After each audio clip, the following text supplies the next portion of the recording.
So we are waiting just a few minutes so that we arrive to 4 o'clock exactly, and we will start with this little message for this next term, winter. Winter started today, this morning, at 10:58 in the morning, and therefore today is the winter solstice. So it is the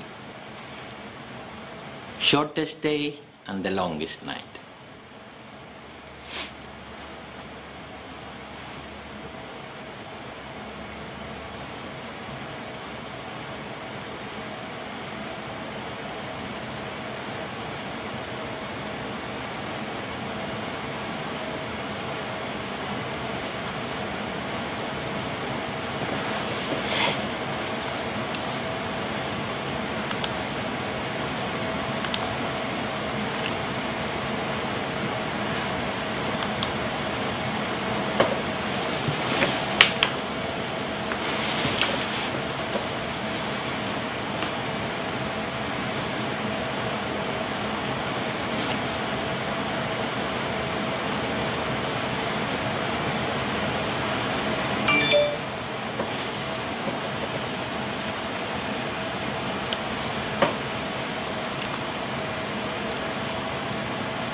So it's 4 o'clock now, and we are starting the session for today, and we are starting with reading a little bit about this winter session that we are going to have. The next 3 months will be in winter. Winter is the time to build, to work, to prepare for the coming spring. As architects and builders of the spiritual path, we need to have the right tools. Every architect needs his tools, and every teacher must build his teachings around a basic structure. To teach the art of living, this structure is an understanding of the nature of the mind, the soul, and the phenomenal world. So along this message for every day, and with our courses and our training programs, we provide, with the best of our ability, these tools for you to tread the spiritual path. The nature of the soul. We begin by examining the nature of the soul and the journey it experiences. What is the soul? Where did it come from? Who created it? Much is said about the Creator and His creation, but we will approach the question from a different angle. Instead of Creator and creation, let's talk about Manifestor and Manifestation. This clarifies things a bit, for the Creator requires the will to create, while it is the nature of the manifestor to manifest. The Creator is a personal concept. The manifestor is an impersonal concept. The manifestor cannot help but manifest, for this process is inherent in him. Just as the nature of the fire is to give heat, so the nature of the manifestor is to manifest. The manifestor cannot exist without manifestation. Divinity contains within itself the seed of the totality of manifestation, just as every tree is contained in the seed.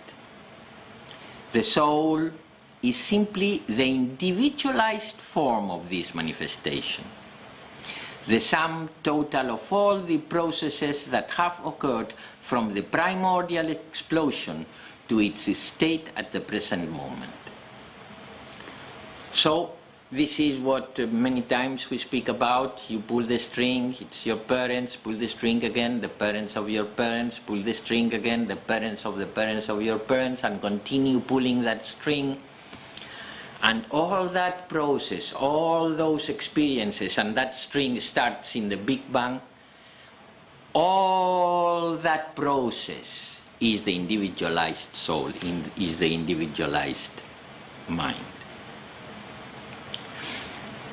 The nature of mind. The word mind is used in many ways. Sometimes it is used to speak of the brain, or the intellect, or man's thinking, feeling ability. The concept of mind that we use is broader than that. We first distinguish between universal mind and individual mind.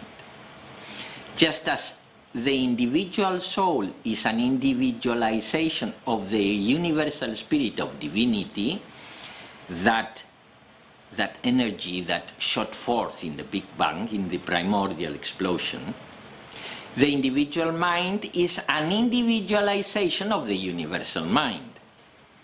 The universal mind forms the structure that contains all the patterns of the universe, the structure in which everything is contained. It is self-conscious and therefore omniscient and omnipresent. The universal mind is what we could equate to the personal God, in comparison to the individualized mind that we could equate to the individual soul.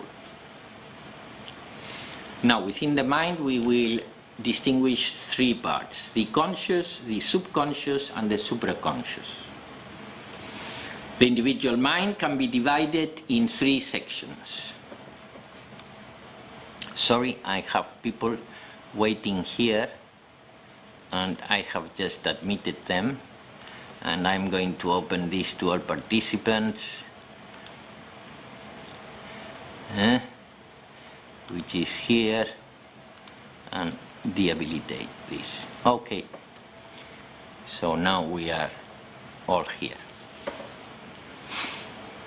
Okay, I continue then with the conscious, the subconscious, and the supraconscious.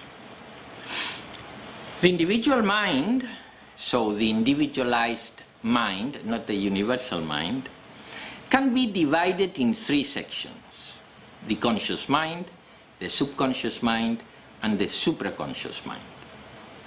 The supraconscious mind is located at the finest and subtlest level of the individual mind.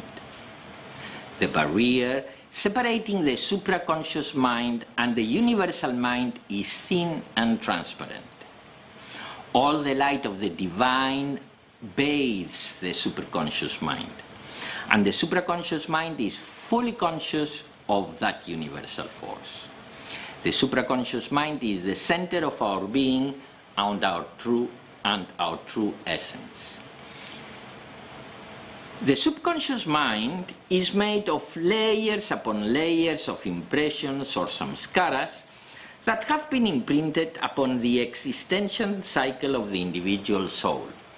So all the learning that has taken place through this evolutionary path that you have gone through,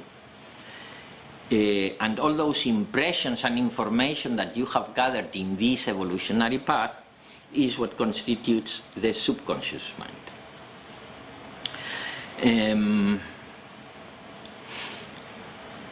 What psychologists call the subconscious is in fact only the upper layer of the subconscious mind, which contains the impressions stored during our current lifetime.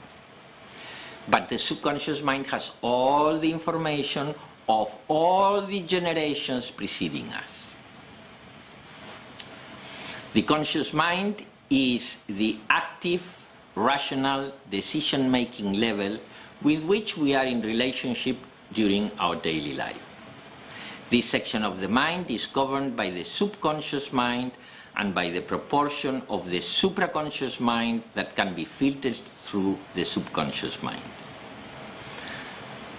So, of this vast ocean that we could call the mind, even if we are speaking only of the individualized mind, we only know the surface, which is the conscious mind.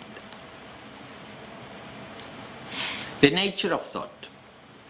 Most thoughts that fill our mind are born of the subconscious mind and are conditioned and shaped by our impressions. We think that we think, but most of the time we are not really thinking.